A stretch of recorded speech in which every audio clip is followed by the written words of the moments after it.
Hey guys, I'm learning TFT and I'm sharing my learnings with you so that you can learn better and I can learn more effectively as well.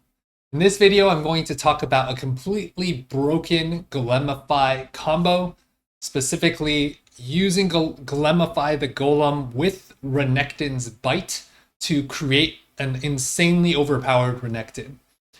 I will talk about kind of the high level theory of why this is broken. I'm going to go over the meta mindset of today, a psychological and philosophical segment designed to help you get better at TFT, both in the short term, but specifically creating a process in the long run. And then I'm going to VOD review a game that I just played that really features this broken combo. And this was a game that I played to be able to get to qualify for the Tactician's Trials next week. I got 142nd in the signups, which I believe it's top 160 or so get to qualify. And yeah, this final result got me exactly where I needed to go for the tournament. Now, if we dive into the way that Renekton's trait Overlord works is he takes a bite out of the unit in the hex behind him, dealing 40% of their max health as true damage. He gains 40% of their health and 25% of their AD as well. So if we look at this situation, and by the way, Golemify scales 500 HP per stage. So he's gaining an extra like 230 or so HP per stage. And a 10k golem, if you can get to that point. By the way, when you use Golemify, you want to try to throw in as many bruisers and 2-star units as possible because that'll give him more HP, specifically because bruisers boosts HP on the board. So if you can get that percent HP boost, it helps the golem significantly. And if in many cases you can get a 10k golem, which would be 4k HP or around 6 Warmogs worth of value. And then a 240 AD golem will give you around 1 Deathblade worth. So if you can get something like this, which is very reasonable, it's like you're having 7 items on your Renekton. Plus, you definitely want to activate Bastion for your Renekton because that gives him more armor MR, which synergizes really well with the insane amount of HP that he is getting. So here you can see a situation where this is pre-combat start. He's at 1170 and 77 AD, and this is a Renekton 1, by the way. And you can see after he eats part of the golem, he jumps to around 5,000 HP, so that's basically almost 4,000 HP boost, and from 77 AD to 140, so around 65 AD from eating this golem. And right now this Renekton doesn't have any items, is not a Renekton 2, and already is just an insane tank at the minimum, but has a huge upside to be able to be a huge damage dealer as well. So this is kind of the broken combo that I'm going to feature in the VOD review in a sec. Before we get there, I'm going to first do the meta mindset of the day. If you're not familiar with my channel, this is a segment, psychological segment to help us improve the way we approach playing TFT, our process of learning and how to get better at the game. So Eliezer Yudkowsky in his book Rationality says, "Oops is the sound we make when we improve our beliefs and strategies. So to look back at a time and not see anything you did wrong means that you haven't learned anything or changed your mind since then." So this is especially true after you get a bot 4 in TFT, or especially if you get an 8th place. In many cases, you can argue that you got unlucky or you low rolled, but there was actually on stream Dish Soap mentioned that, yeah, maybe a bot 4 could be a low roll, but he believes that anytime you get an 8th in a game, there's likely a pretty large mistake that you made that you can definitely learn from. So Dish Soap is of the firm belief that if you ever get an 8th in the game, there's a clear, obvious learning that you can gather from it that you should have at least been able to get a 7th or a bot 4 that was not an 8th. So that's a clear sign that, it's not just that you're like, it's one thing to get first in every game, which even then, if you were to get first in every game, you still likely made mistakes. But to get an 8th in a game and to not learn anything from that game means that you are really resistant to change or lacking self-introspection to think about where you could improve. He continues to say, a cognitive bias is a systematic way that your innate patterns of thought fall short of truth. One example of this is, again, going back to like you get an 8th or a bot 4 or many bot 4s in a row. Also, let's say you get 8 bot 4s in a row and you're on tilt, you're on a lose streak. One way to have a cognitive bias around that is to blame Mortdog. And we've talked about how Mortdog has been leaning away from the spotlight, and a lot of that is because of flamers and haters, and much of that is because people tend to have a cognitive bias where they want to blame other people instead of themselves. And there's been a lot of psychological research that shows that when you have an external locus of control, that means that you tend to externalize blame when something wrong happens in your life. Instead of looking inward, you look outward to try to blame something else, which also means that you are giving up your sense of control and power so that you can say like, well, this is the world's fault. This is someone else doing this to me, as opposed to saying that like, hey, maybe I played a role in this. Maybe I have more control than I think. Maybe there is something that I can learn from this. Maybe I'm not perfect, and that's okay, right? And so that is an example of a cognitive bias that we might have. There are plenty of other cognitive biases that may come into the game of TFT. And so the more that we are willing to not just accept our existing beliefs on how the game works, or more generally to how life works, then the more that we can try to change the way that we perceive the world around us, change the way that we perceive the game of TFT, and have a lot more agency and choice over what happens in our lives. To be humble is to take specific actions in anticipation of your own errors. To confess your fallibility and then do nothing about it is not humble. It is boasting of your modesty. So an example of this is to say, like, even let's say you get a bunch of bot 4s, or you get an 8th, and you even confess that like, okay, I made mistakes here. And I might identify that for one of my common mistakes is when I am leading into carousel. Sometimes I even forget that I'm like first pick on carousel. Secondly, I oftentimes forget that I should be thinking multiple steps ahead to be like, okay, what's the order prioritization of components that I want to take off carousel? How important is it that I get a 3 cost as opposed to a 1 cost for the gold value? Which unit do I want to itemize next? If let's say I have an open frontline component, open backline component, which one's more important, right? And I have made this same mistake many times, and yet I have not taken as much action to fix this as I would like to. And this is a point that Marcel has actually called out on me before as well. And we're actually going to be doing a kind of a coaching session to specifically address this point this week. So you can be on the lookout for that video. But for me to say like, yeah, I know that I've made mistakes on carousel selection, or yeah, I know I've made mistakes on not rolling down to stabilize on stage 4-2, and therefore I've had a history of taking huge HP losses in stage 4, which could be the difference between 1, 2, or even 3 placements. And yet, if I'm not doing anything about it, that's not being humble. That's not learning. It's boasting about my modesty, and that's not actually helping me get better. So not only do we need to identify that we may have cognitive biases, that we may have made a mistake that we can learn from, we said, oops, but we actually have to do something about it, right? We have to change our behavior. We have to set up triggers in our mind. What I do is actually write down, I have a whiteboard desk. I write down on my whiteboard desk the key, maybe 1, 2, at most 3 things that I want to be actively thinking about when I go into any game to improve on.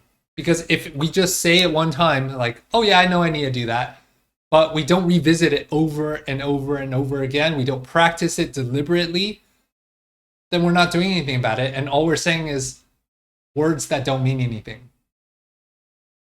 So with that said, that's the meta mindset of the day. Error is a feature, not a flaw. Though what I often say to my kids is, what does it mean if you're making a mistake? And they'll say, it means we're learning.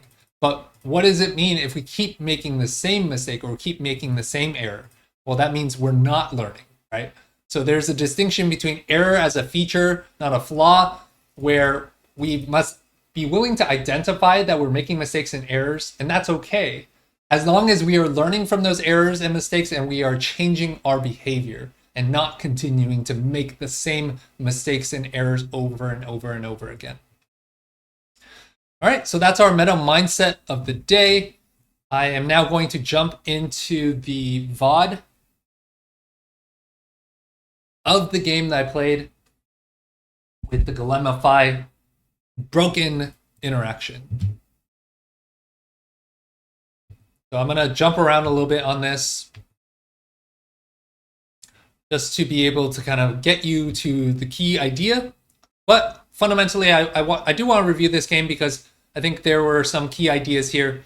One thing here is that Marcel and I have been discussing often is because we are in a relatively narrow meta, and part of this is, I believe we're still kind of early in the patch, and I've had a lot of comments talking about this where, and I believe this is a large part of what was happening with Mortog and how he was getting flamed. I think last set 13, really spoiled the player base as far as the balance and diversity of lines that could be played. And yet early on in a set, this is still the third patch. Most sets prior to set 13, third patch, this would still be considered at least average, if not above average in terms of diversity of lines. And yet we as players have short attention spans, right? But when we do have narrow lines and many people are contesting the same units, econ is arguably more important than ever, which means you either want to commit to lose streak or really be able to challenge win streak. And so in this case, I only have Rod Cloak.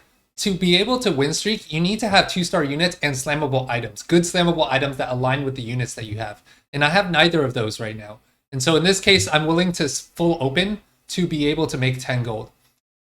And one key thing to understand is that on 1-4, you will always be able to make 10 gold if you only play one unit. And it's only Alistar and Nidalee that can do this, but they can solo the creeps, and you are guaranteed to get 10 gold. The one exception is that if you get a lesser duplicator, then you won't be able to, and that feels really bad in that scenario. I actually made a mistake here. I should have sold the what is this, Fiddlesticks for the Vi to try to play Cypher. From this spot, I am basically trying to lose streak and I want to make econ. So Silver Spoon's better if I'm trying to win streak. So not that great. Crafting's not good because we're on a lower component encounter. AFK here is quite good to stick with the lost streak strategy and be able to econ up gold. And ideally, I would have had the Galio and Vi Cypher. Then I could take, ideally, like a Draven or a LeBlanc off Carousel to be able to play Cypher starting on 2-5 after the AFK is over. But from this spot, I'm actively scouting to see what opponents are playing. And I'm going to go through that again just because this is really key in a meta like this to be able to understand what lines you want to angle toward. Since so many players I've seen in comments argue that, like, oh, I play the same lines, I'm contested, and there's so much volatility and variance. But there's, I believe, a lot more control and agency that you have. And I think this is an example of a cognitive bias going back to the meta mindset, where we assume we have less control than we have. A lot of times people say, like, oh, I'm dropped tiers and rods and I'm forced to play Vex or Brand, but it's like 6-way contested. and you either can hit or you can't, and it's so out of my control, right? But that's not necessarily true, because in the Zeri meta, for example, from I believe his first patch, tears and rods were just viewed as vows and rage blades, right? And that can still be true in a Vanguard Marksman Affilio Zaya line. And so if we take a look here, we likely have a TF angle here. We have a probably Vanguard's Marksman with the open bow. We have, most likely this wants to be Vex, given the open tier and Morgana. And I'm looking at his Exotech item to see how viable Vex would be. This guy with pumping up open rod is most likely Aphelios, but could be anything at this point. Could be trying to angle towards Cypher. We have a Zyra too, so this is one player that could be going towards Brand. Another AFK player with full bench, which ideally is not great with AFK. This could be anything as well. Did slam Guardbreaker, so most likely this is going to be Vex. So we have one Brand, one Vex, and then here we have Latent Forge, which open glove, open cloak could be anything as well. Less likely to be AP because lacks tiers, but could angle that. Hopefully plays around the artifact. But in this case, because I am loose streaking and I have a lot of gold, I am basically thinking I am leaning towards either Brand and that player slams Static Shiv, so most likely is going to be Brand. Since if you're playing Vex, you want to just greed that tier. But at this time, and that player slammed Runons, the pumping up player, so it's very likely to be Aphelios or Zaya. And so from this spot, I'm thinking, at worst, I'm one-way contested either Brand or... I guess this player is still uncertain, but likely it's really about keeping an eye on this player to see, are they considering Brand or Vex, in which case then I just go the one-way contest for the other line. Unless I happen to high roll one of the forecasts and have clear direction in one direction or not, because I hit an early forecast in some direction. So ideally here, I would have been able to take this Draven if I had 3 Cypher already, and it still might be something I would consider. But from this spot, I'm thinking I want a tier. Shojin makes a lot of sense, since either way, even if I want to play towards Vex, I'll have a Gunblade open tier, or I could just slam Shojin in the Brand line.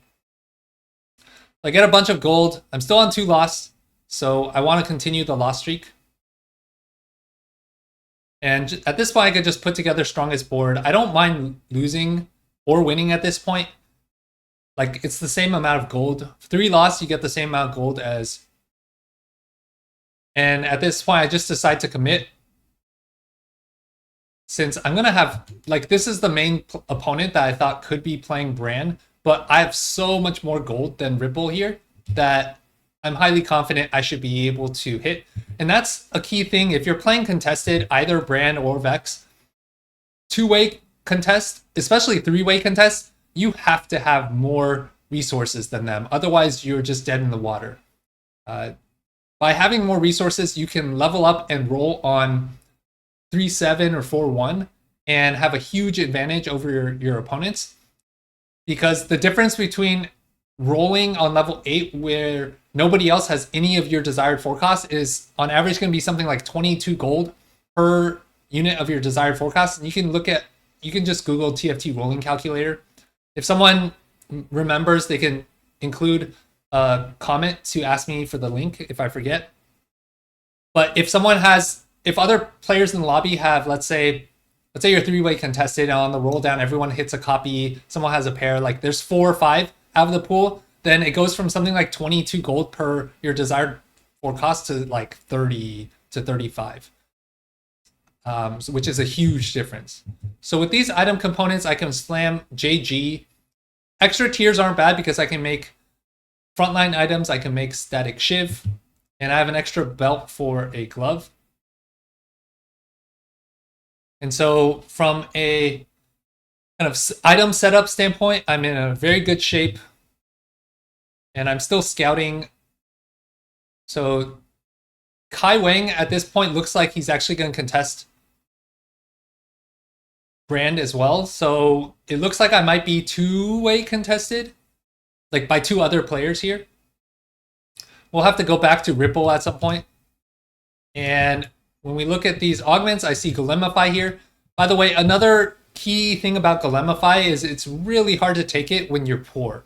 Because right now, I have AFK and a gold advantage, and there's actually the gold hack here too.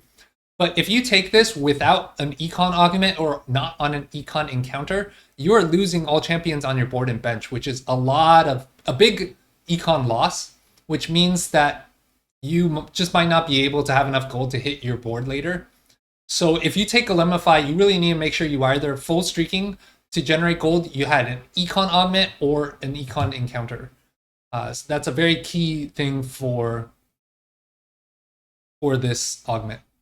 And usually once you get this golem, you can stabilize. I roll one time because if you look at this shop, I don't have any carries. So I want to roll one time just to get a carry so that I can start winning. Since I am on a 5 loss, I don't mind losing a little bit, but I don't want to lose by a lot. And I want to start trying to stabilize to save HP.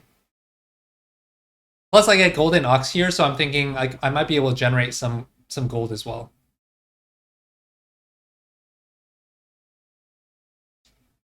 All right, so this guy pivoted towards the Sully is playing committed to Vex.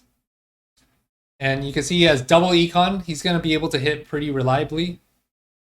And now I'm holding my Nico since I am still committed to Brand.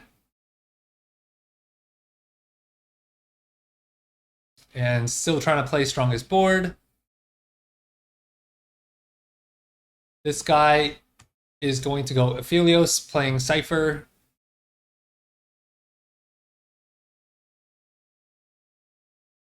And off of Carousel, this is something I've been trying to work on more. I want to pick up Glove for Guardbreaker. I can pick up a Bow for Static Shiv and or a vest for Stoneplate. Making sure that you scout to figure out what frontline components you want. Like if I got another cloak for Dragonclaw, in this lobby it's just okay because I know that there's probably at least 2 or 3 AD players. There are a lot of Vanguard Marksman players. So if you saw the whole lobby was AP, then a cloak would be really good off Carousel here. So ideally I want a glove, bow, and there's a glove on Leona here. I'm able to get that. So I see here that scouting the lobby, there's only one other player playing Brand, which is Kai Wang. The other AP players all switch towards Vex. And so I did have a gold advantage earlier, but because of Golemify, I lost my gold advantage.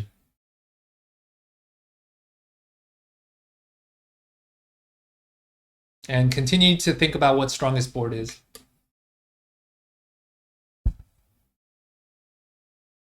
Slam the Guardbreaker. And this TF player looks pretty strong. I'm still able to win.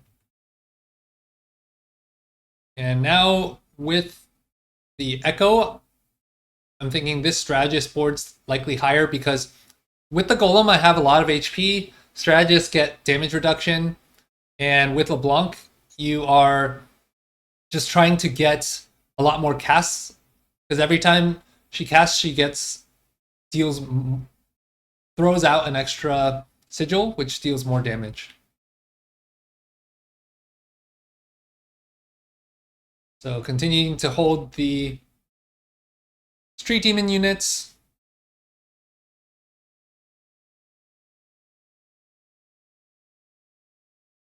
And this looks like a static Shiv. Got the egg drop. And with the Jinx too, I probably want to play the Jinx.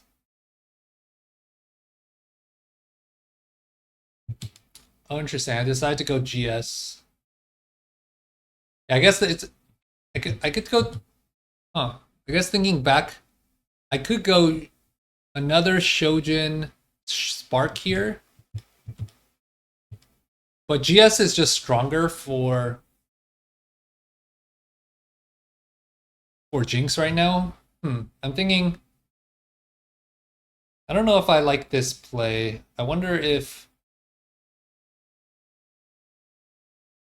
like, GS would be good for Samira later. But if I slam static Shiv, then the open rod could be Morello. Yeah, that's a good question. Curious what your thoughts are on this item slam as well. So Spark, by the way, this is very similar to the exact scenario that if you've watched Deepay's line selection video, my last video, this was pretty much the exact scenario that we discussed in that video around what's stronger, Jinx 2 or Brand 1, around like if you're playing around Jinx 2 in the mid game, like what items do you slam? Would you put JG on Jinx in this scenario? Do you slam Spark because you're not really taking advantage of that until later? All really interesting questions. So if I didn't have AFK as the first augment, invested would have been really good here if I'm contested for Brand. But I think I'm actually in a reasonable spot and would rather play for a higher upside, which means uplink is probably better. Red buff, blue buff is actually okay because blue buff is actually quite good on Jinx. And I'm missing anti-heal, plus the duplicator for Brand is actually quite good. But again, going back to this idea of playing for high upside, I think uplink is actually quite reasonable, which is very good for Jinx as well. So I level, I'm going to do my roll down. Just really the key thing is getting to 7 Street Demon here. Unfortunately, I missed the Brand, so I'm still going to play around this Jinx in the mid game, but I do hit the Nico 2, which is pretty big.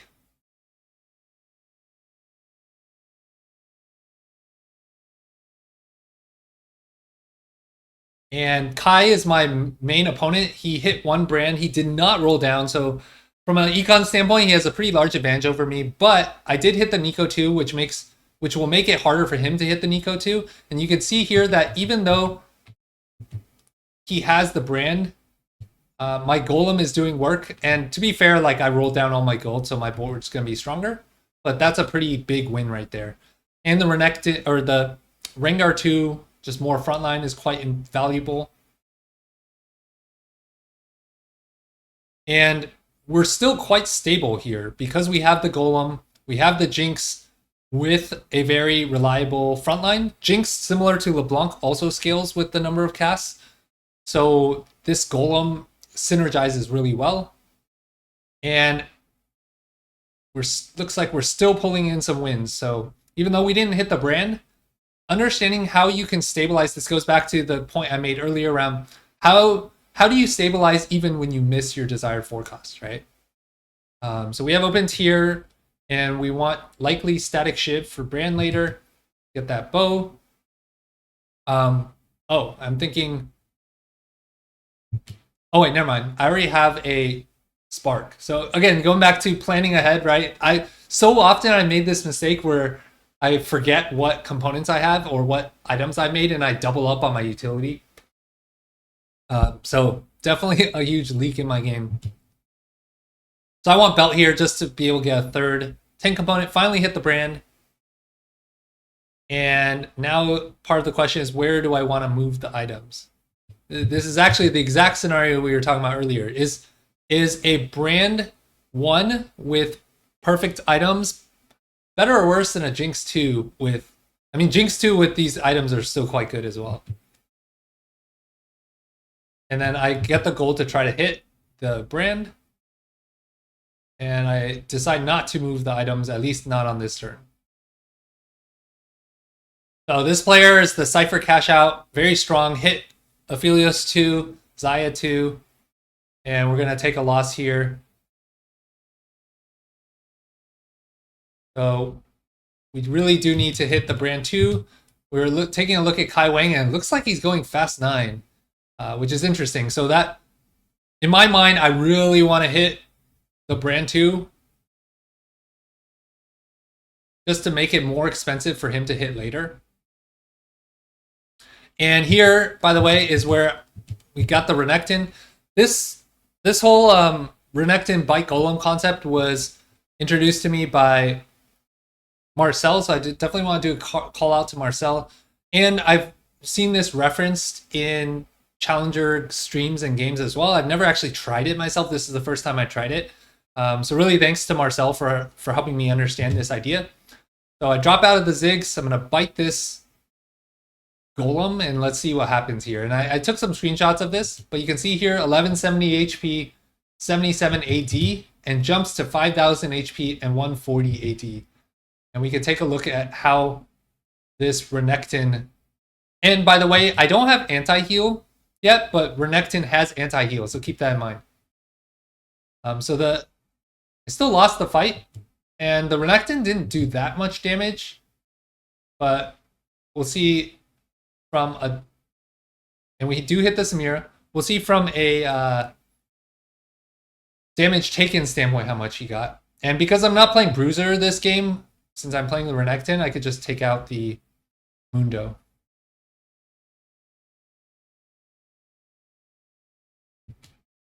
All right, so here I'm still missing the brand. Looks like Kai will likely go 9 soon, and I'm gonna get this egg, but I want to roll down and hit this brand 2 before Kai really goes aggressively. He hits a Zac 2, which is kind of insane. And this spatula drop is actually quite huge because it lets me build a Street Demon emblem on the Renekton and be able to drop another unit, which ideally would be either this Yuumi or a Bastion unit. And I high roll this brand on the first roll here, which is huge. Get the ideal items over. Put the Street Demon in.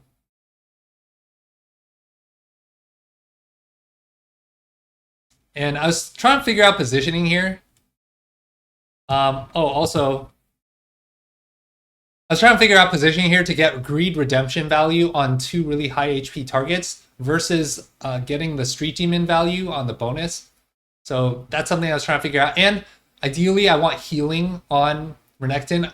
The ideal would be actually be Sterax and like BT, because BT gives a % HP shield. So on this first one, I could have taken Cloak and hope 50% here, but I think also Glove lets me make like a Hodge and or like a Samira item. So I think Glove gives me more outs. And ideally here, I should have taken Sword because then I could get Glove or Tier here.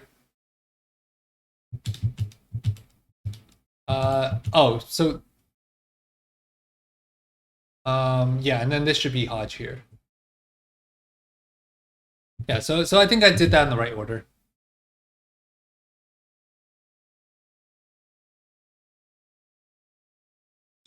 And that fight was super close. Now we see with items, Renekton 1 is actually doing a lot of work. Pretty low on HP now, so now I'm like trying to figure out this positioning for this Golem.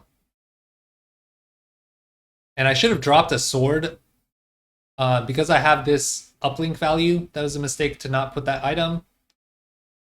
Still trying to figure out this positioning. Get the Sword on Samira. And I think I'm still trying to greed this redemption value on the Golem. But now this board looks pretty strong. I'm getting basically 3 carries here. And this Golem is tanking a good amount. And next, I want to be able to go 9 and get a Bastion in, which is actually something like 40 armor magic resist. So now this is 13k Golem and 380 AD. So if we go back to, where is it? This 40% match HP. So 10% is what? 130 times 4. So that's now 5,000 HP plus 25% AD. So almost 100 AD and 5,000 HP on this Renekton. And I finally figured out a configuration for this setup where I can get the Street Demon value and I block off this top right so that the Golem walks towards the middle to get the redemption value.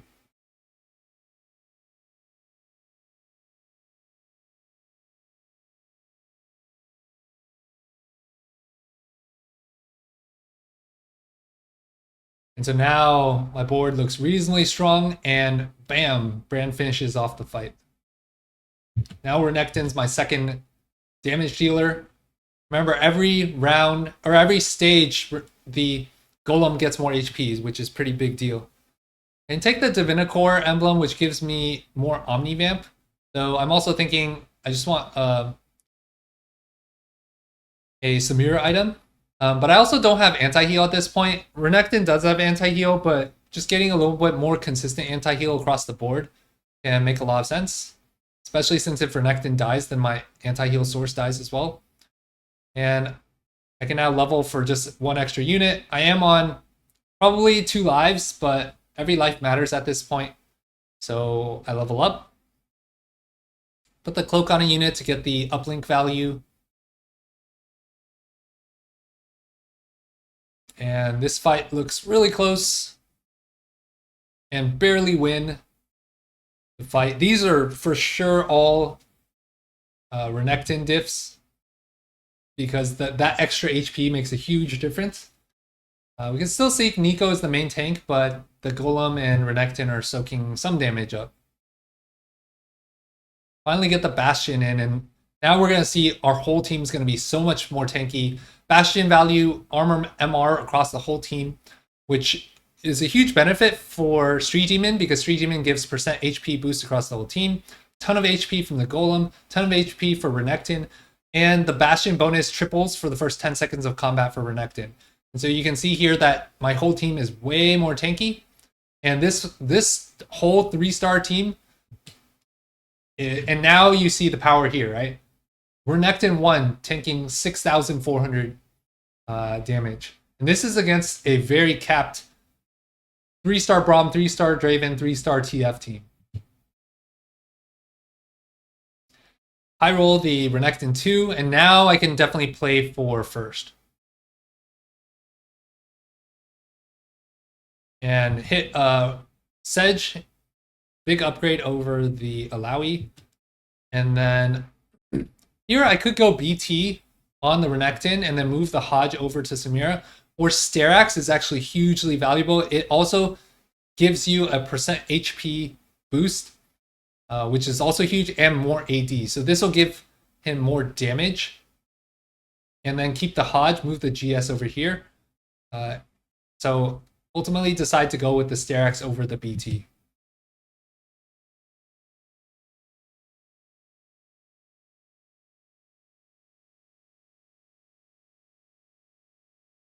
And this is the mirror matchup against Kai. He hits, this is a very capped board with Zac 2 as well. We'll see how this matchup goes. Actually, quite a straightforward fight. And we pull off the win. So this Renekton is really starting to do work now. Hit the Lowy 2. And putting the, or sorry, not the Lowy, the Sedge 2. I moved the red buff over, both because red buff spreads anti-heal and because we have the uplink, so we want to make sure we get the cast off, especially since I'm putting him on the outside. And this will let me actually stun the Draven and get there faster.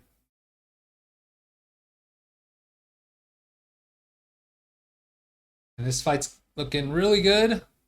Pull off the win. It is against Ghost though. So we'll see if we're able to pull off a victory against that player, not Ghost. Hit the Zyra 2. We're going to go back to this side with the Sedge. Move the cloak over. Just get more. This gives Echo has more damage reduction, so I figure that'll just have more tankiness, and then Renekton or the Rengar can deal more damage. We do get the Renekton to the back line, but this Braum is just too strong. And so now I think this Braum had too much healing, and I didn't have anti-heal on this side of the board. So he was healing too much with the Gunblade. And so now I do want a third Samira item. And we don't want her to just accidentally die when she jumps into battle. and then bringing the red buff back here for a 3-item Samira for multiplicative scaling of items, and to be able to get red buff value on this side of the board, since I got anti-heal covered on this side. Going back to this matchup with Kai, he does have Samira 2, Brand 2,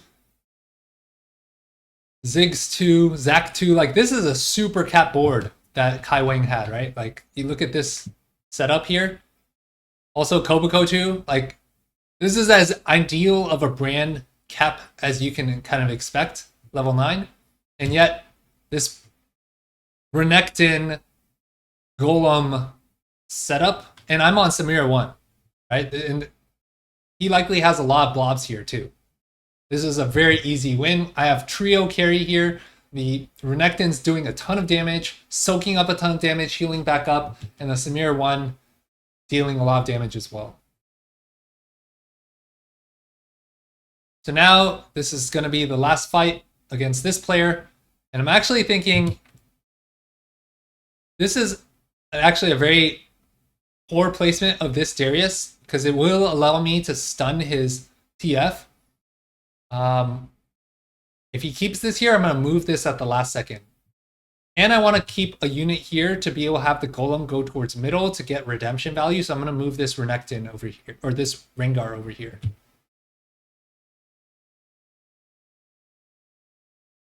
So we'll see if he keeps the Darius on this side. He does. Now the key question is the Sejuani going to be able to cast? Ideally, this, if I had another remover, this cloak would go over here to be able to give Sej the extra HP and mana gen to cast faster, but we'll see if this is going to be enough. So he does barely cast, which will stun this TF, which likely makes the difference in the fight. We have the red buff on this Braum, so he can't heal as much with this redemption. The stun makes a big difference in both the ability of the TF to be able to scale the Rage Blade and the ability of Gunblade to be able to heal his frontline.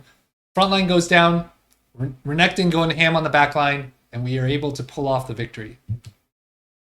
So I hope you enjoyed this analysis of Renekton biting the Golem, which created a huge cap that allowed me to beat this very capped TF reroll, 3-star TF, 3-star Draven, 3-star Braum board with a Zac 2. Also allowed me to beat this fully capped Street Demon brand board with Nico 2, Ziggs 2, Brand 2, Samira 2 with good items, Zac 2 with really good items.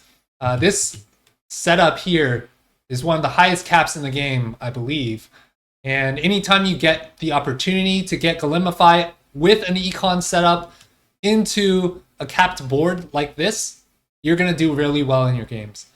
So I hope you enjoyed this analysis. If you have any thoughts, questions, feedback, I would love to hear your thoughts in the comments below. Thanks for watching, and I'll see you in the next one.